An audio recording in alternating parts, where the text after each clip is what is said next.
Hello everyone, welcome करता हूं मैं अपने यूट्यूब चैनल जुडिशियल अड्डा पे। आज ये वीडियो उन लोगों के लिए है जो लोग आने वाले दिनों में दिल्ली जुडिशरी का एग्जाम देने जा रहे हैं और बहुत ही अच्छी खबर है आप लोगों के लिए। एक फुल सीरीज चलाया जाएगा आप लोगों के लिए एमसीक्यूज का।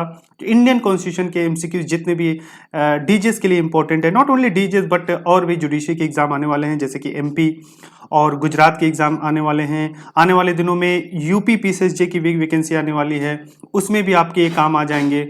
और आपके बिहार जुडिशरी के भी वैकेंसीज निकलने वाली हैं, मोस्ट प्रोबेबली निकल जाएंगे आप 1-2 महीने में। साथ ही साथ हरियाणा की भी वैकेंसी आने वाली है। मींस कि 2022 आपके लिए एक अच्छा और बेहतर अपॉर्चुनिटी है और उम्मीद करता हूं कि आप इसको ज़रूर अवेल करेंगे। इस अपॉर्चुनिटी को आप हाथ से नहीं जाने देंगे।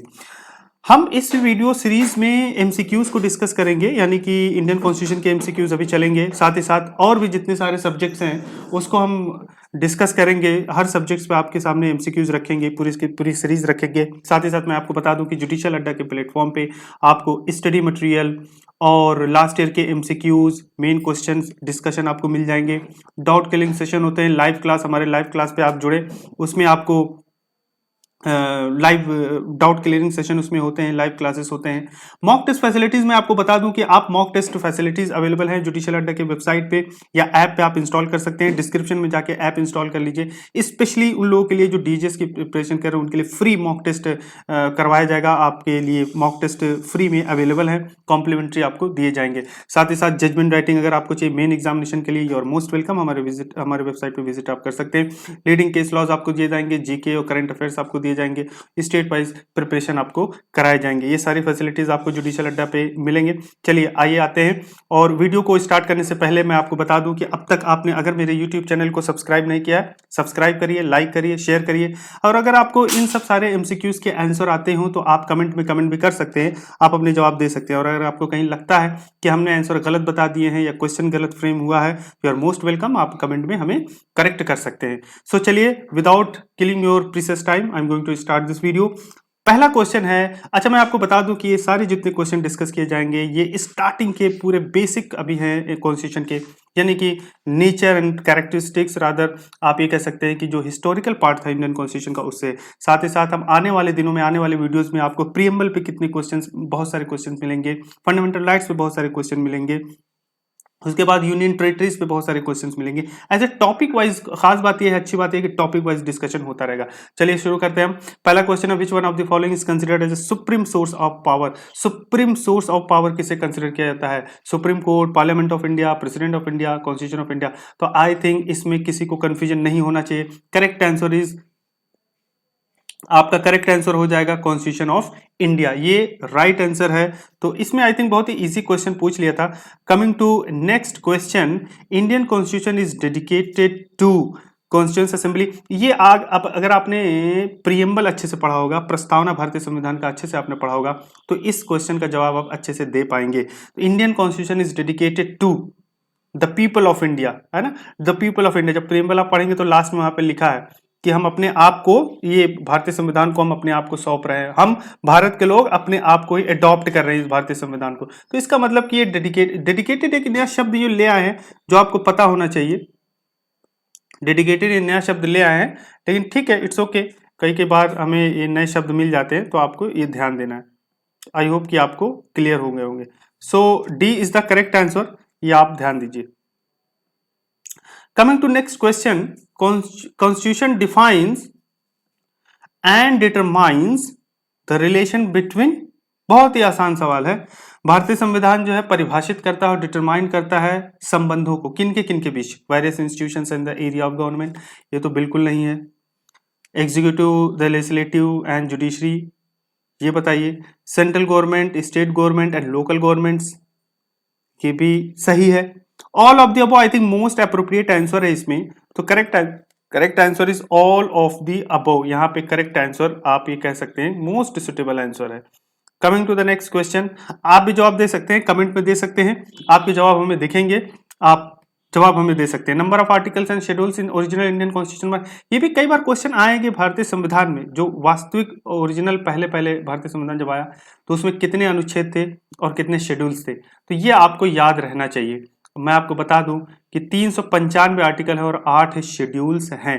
ये आपको ध्यान में रहना चाहिए। बार बार ये क्वेश्चन पूछ लेते हैं आपसे, तो आपको ये भी पता होना चाहिए कि आज के दिन में कितने आर्टिकल हैं और कितने शेड्यूल हैं, कितने पार्ट्स हैं। तो जिन लोगों को आंसर आते हैं आप कमेंट बॉक्स में कमेंट कर दीजिए और देखते हैं किन किन को आंसर मालूम है, मैं रिस्पॉन्ड भी करूंगा वहां पे। तो मैं देखना चाहता हूं कि सभी लोगों को ये बात मालूम है या नहीं मालूम है। आप साथ ही साथ पार्ट्स भी बताइएगा कितने पार्ट्स हैं, तो मैं इंतजार करूंगा आपके जवाब का, आपके कमेंट का।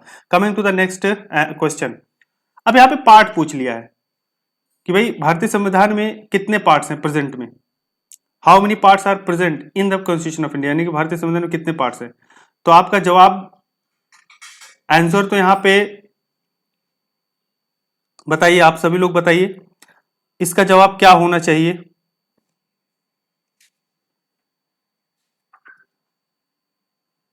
ट्वेंटी टू पार्ट्स, 22 पार्ट्स है। तो जब ओरिजिनली आया था, मैं आपको अब ओवरऑल बता दूं, ओरिजिनली भारतीय संविधान आया था 395 आर्टिकल थे, 22 पार्ट थे, 8 शेड्यूल थे। लेकिन अब शेड्यूल 12 हो गए हैं, पार्ट्स 22 हो गए हैं और पार्ट्स 25 हो गए, 25 पार्ट्स अब आज के दिन में। और जहां तक आर्टिकल की बात है वो 400 के करीब हो गया, 465 आर्टिकल हो गए। तो ये आप ध्यान रखिएगा। चलिए, coming to the next question. According to the constitution of India which one of the following is supreme. Supreme कौन है? प्रेसिडेंट है, सुप्रीम कोर्ट है, पार्लियामेंट है, कौन है? तो आई होप कि इसमें कोई कंफ्यूजन नहीं होगा आपको। D is the correct answer. तो ज्यादा टाइम इस पे मैं नहीं दूंगा। Coming to the next question. Who is known as the architect of constitution of independent India. इस तरीके से भी सवाल पूछ लेंगे कि आर्किटेक्ट कौन है कॉन्स्टिट्यूशन का ऑफ इंडिपेंडेंट इंडिया का, इंडिपेंडेंट इंडिया के संविधान का आर्किटेक्ट कौन, किसको जाना जाता है। तो आपका जवाब ऑब्वियसली बात है बी आर अम्बेडकर को ही जाएगा। तो डी यहाँ पे करेक्ट आंसर हो गया है। D is the correct answer. Idea of forming the constituent assembly of India was contained in the. अब कह रहे हैं जो आइडिया था कि कॉन्स्टिट्यूएंट असेंबली बनेगी, भारत की कॉन्स्टिट्यूएंट असेंबली बनेगी, वो किसमें, कहाँ पे पहले सबसे पहले आया? कैबिनेट मिशन प्लान में इसको रखा गया कि भाई एक कॉन्स्टिट्यूएंट असेंबली होगी इंडिया की। कैबिनेट मिशन प्लान आप याद रखिएगा कि इसका जवाब बी वाला है। Diarchy was established in India by which of the following. Indian council act 1909 के तहत, गवर्नमेंट ऑफ इंडिया एक्ट 1935 के तहत, गवर्नमेंट ऑफ इंडिया एक्ट 1919 के तहत, या नन ऑफ द अबव। तो इसका जवाब आई होप कि कुछ लोगों को पता होगा, कुछ लोगों को नहीं मालूम है। इसका जवाब बी है। गवर्नमेंट ऑफ इंडिया एक्ट 1935 में डायरची जो है स्टैब्लिश किया गया। इसी एक्ट के तहत जो है डायरची का कॉन्सेप्ट आया। विच one of the following acts made the central legislature bicameral. अब आप जानते हैं कि बाइकैमरल हमारे यहाँ सिस्टम चलता है, council of state and legislative assembly है ना। तो अब आप बताइए, इंडियन काउंसिल एक्ट 1909 में, इंडियन काउंसिल एक्ट 1919 में, government of India act 1909, government of India act 1919 में। तो बाइकैमरल का जो कॉन्सेप्ट आया वो पहले गवर्नमेंट ऑफ इंडिया एक्ट 1919 में ये चीजें कॉन्सेप्ट आई हमारे पास। तो D is the correct answer, most suitable answer. Coming to the next question, what was the basis of constitution of Constituent Assembly of India? Basis क्या था? I think इस तरीके का क्वेश्चन पहले मैं डिस्कस कर चुका हूं, बट सेम चीज पूछ रहा है, लैंग्वेज अलग कर दिया है। तो आप ये कह सकते हैं C is the correct answer. Cabinet mission plan आपको याद रखना है जब कॉन्स्टिट्यूएंट असेंबली की बात आ जाए कि आधार क्या था, यहीं पे कैबिनेट मिशन प्लान में ये डिस्कस किए गए थे कॉन्स्टिट्यूएंट असेंबली के बारे में। इंडियन इंडिपेंडेंस एक्ट 1947 कब आया, ये भी क्वेश्चन पूछ लेते हैं, कब फोर्स में आया। तो इंडियन इंडिपेंडेंस एक्ट 1947 18 जुलाई 1947 को फोर्स में आया। 18 जुलाई 1947 को फोर्स में आया। First constituent assemblies meeting held on 9 December 2000।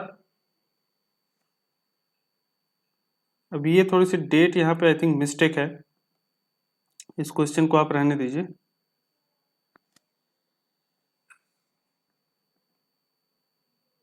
So first constituent assemblies meeting held on 9 December 1946 was presided over by. कौन इसको प्रिसाइड कर रहा था? जो पहली कॉन्स्टिट्यूएंट असेंबलीज की मीटिंग हुई जो 9 दिसंबर 1946 को हुई थी, तो आप ये याद रखिएगा कि श्री S.N. सिन्हा। तो ये नाम आप याद रखिएगा।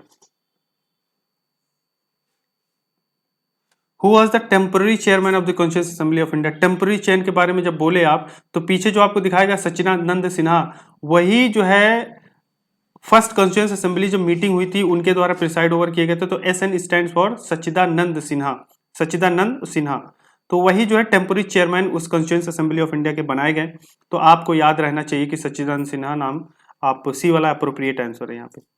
Chairman of constitution assembly was, chairman कौन था? डॉक्टर राजेंद्र प्रसाद आप बोलेंगे। टेम्पोररी चेयरमैन कौन था कॉन्स्टिट्यूशन असेंबली का? तो आप बोलेंगे सच्चिदानंद सिन्हा। तो दोनों आंसर आपके क्वेश्चन आपके तैयार होंगे। Which day is observe, law day तो आई थिंक बहुत ही फेमस है। तो आप बीइंग एडवोकेट, अगर आप एडवोकेट है, लॉ के स्टूडेंट है, तो आपको जरूर जानना चाहिए कि लॉ डे कब मनाया जाता है। तो आपका जवाब 26 नवंबर को होना चाहिए कि सी इज द करेक्ट आंसर, 26 नवंबर इसका जवाब है। On which among the following days the constitution of India came into effect. अब ये भी एक बहुत ही फेमस क्वेश्चन है। भारतीय संविधान जो है किस दिन आया इफेक्ट में? 26 जनवरी 1950, ये बात आप कहेंगे। B is the appropriate answer. Sovereignty under constitution belongs to, sovereignty under constitution belongs to president, parliament, people, executive, judicial, legislature। Obviously बात है कि people, लोगों से इसका संबंध है। the people। which Indian artist decorated the hand written copy of the constitution। ये भी अच्छा क्वेश्चन है। भारतीय संविधान का हाथ से लिखा हुआ वो कौन सा कॉपी डेकोरेट किया, किस आर्टिस्ट ने किया था?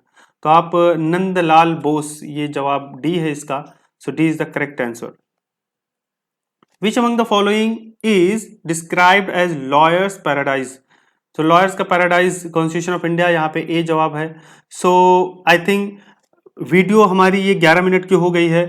तो हमें लगता है कि 10-10 मिनट की वीडियोस बनाए जाएंगे तो ज़्यादा लेंथी हो जाएंगी चीज़ें। सो आई होप कि आपको ये वीडियो अच्छी लगी होगी, और आपको ऐसे अच्छे और वीडियोस चाहिए तो कमेंट करिए, शेयर करिए, सब्सक्राइब करिए हमारे चैनल को, और बेल आइकन को प्रेस करना ना भूलिए। आपने अपना कीमती वक्त दिया, उसके लिए थैंक यू सो मच। बने रहिए हमारे साथ, और आने वाले वीडियोज़ का आप वेट करिए। हम जल्दी नेक्स्ट वीडियो इसी कॉन्स्टिट्यूशन के ऊपर लाएंगे। अभी भी हमारे नेचर एंड कैरेक्टरिस्टिक्स के ऊपर कॉन्स्टिट्यूशन के कई सारे क्वेश्चन रहे हैं। अभी उससे आगे हम लोग प्रीएम्बल के भी क्वेश्चन हम लोग डिस्कस करेंगे। तो ये लगातार चलता रहेगा, और जब तक कॉन्स्टिट्यूशन फिनिश नहीं हो जाएगा आपके सामने ऐसे वीडियोस मिलते रहेंगे। Thank you so much.